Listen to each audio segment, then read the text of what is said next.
Ons gesels 'n bietjie met die gifkan man, Philip. Hulle het 'n uitstekende konsep gestig en is al van 2013 af besig. Kom ons hoor 'n bietjie waarmee is hierdie ouens besig. Die gifkan man. Kom ons hoor. Philip, hoe gaan dit? Goed, Janu. Baie lekker, dankie Philip. Philip, jy het nou hier wat julle nou al baie lank mee aan die gang is, die gifkan man. Baie interessante konsep van wat jy my nou verduidelik het.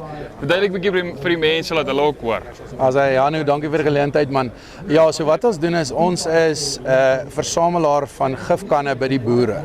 So hoe dit werk is ons gaan van plaas tot plaas, boer tot boer en ons samel daai gifkanne in wat nou klaar gebruik is. En baie mense vra vir ons wat is die gifkanne?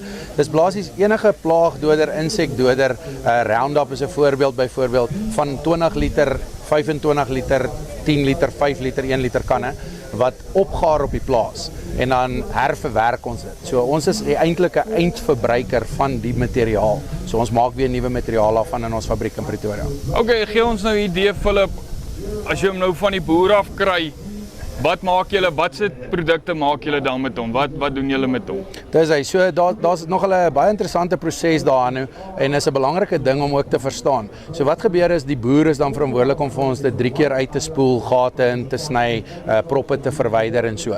Wanneer dit gedoen is, laat weer die boer vir my luister, Philip, ons het vir hierdie kanne, ons stuur 'n voertuig uit met 'n span, hulle gaan laai dit, hulle bring dit terug na ons fabriek toe, soos ek sê.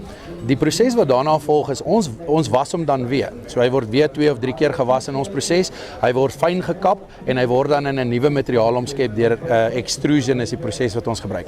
Dan word hy in sulke klein pellets, dit lyk amper soos kunsmiskorrels se size, word hy dan verwerk. Daai word weer gebruik om nuwe plastiekprodukte te maak. Solank dit net uit voedselprodukte uitbly, is ons dan basies is dit moontlik om enigiets te maak. Okay, sê my vir interessantheid, hierdie gaan nie noodwendig, dis nie net noodwendig gefokus op gifkanne nie, dit gaan ook oor daai siloseile en seile wat oor die vrugte en goed gehang word. Wat se tipe goed vat julle nog behalwe die kanne nou? Dis is interessant dat jy dit sê en dit is so. Ons is die enigste maatskappy wat meer vat as net die gifkanne in ons spasie. So wat ons doen is ons vat kunsmissakke wat baie vinnig opbou op die plase, vir al die tonsakke verwyder ons. Ons verwyder die 50 kg kunsmissakke. Ons vat die grondsilosakke.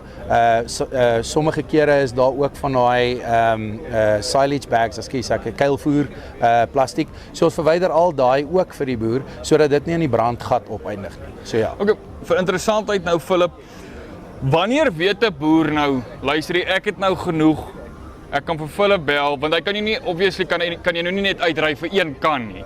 So wanneer weet die boer nou, hoorie, ek het nou genoeg goed vir Philip om te ry? Dis hy. So oor die algemeen is dit maar ook 'n bepaling. Dit hang af of is dit 'n bakkievraag of 'n trokvraag.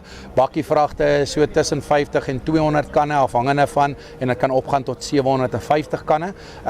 En dan trokvraagte is so 2-3 000 op 'n slag en ons is nou besig om 'n spesialistrok te bou wat tot 6000 van die kanne op 'n slag kan vat wat baie groot is. Maar wat ons ook doen om die boer tegemoet te kom, is elke boer in 'n area is weer gekoppel aan 'n boereunie of 'n VLE of iemand en hulle sal ook vir ons laat weet. En ons werk ook saam met auditeure van Global Gap en hulle sal ook vir ons laat weet en sê luister, hierdie 6 boere van my in daai area kort 'n diens. En dit help ons dan om die kostes laag te hou. Okay, so en dan ook enige plek in die land tot 'n mate toe. Ek dink enige plek waar ook al 'n boer is daar genoeg is jy bereid om te ry. 100%. Ons is nasionaal vir daai rede, net soos jy sê daar. En weer eens, dit gaan maar oor volumes, maar ons het heidaglik het ons voertuie in die Noordwes, ons het voertuie al tot al die pad in die Noord-Kaap gestuur, ons het al voertuie gestuur tot in die Oos-Kaap. So ja, ons maak al hierdie diensareas oop en beskikbaar. En dan die belangrikste ding wat ek ook dink wat ons net wil noem graag is dit kos die boer geen geld nie. Dit kos die boer niks. Ons diens is gratis. Ons probeer die offsets dra deur die transport te cover en dan obviously ons myn besigheid is maar die verwerking daarvan en op die eindproduk kan ons daarin weer iets maak. Philip, sê gou vir ons, hoe kom ons in kontak met jou? Dis hulle kan ons op Facebook kry op die Gifkan Man. Hulle kan ons op Instagram ook kry op Gifkan Man en dan het ons 'n WhatsApp lyn vir WhatsApps en bel is 082 719 2925. En dan het ons 'n e-pos ook en dis gifkanman@gmail.com. Dit was nou Philip van die Gifkan Man. So, as jy enige plastiek goeders het, of dit nou dromme of seile is en jy wil van dit ontslaa raak sonder om skuldig te voel, hierdie is die man om mee te gesels.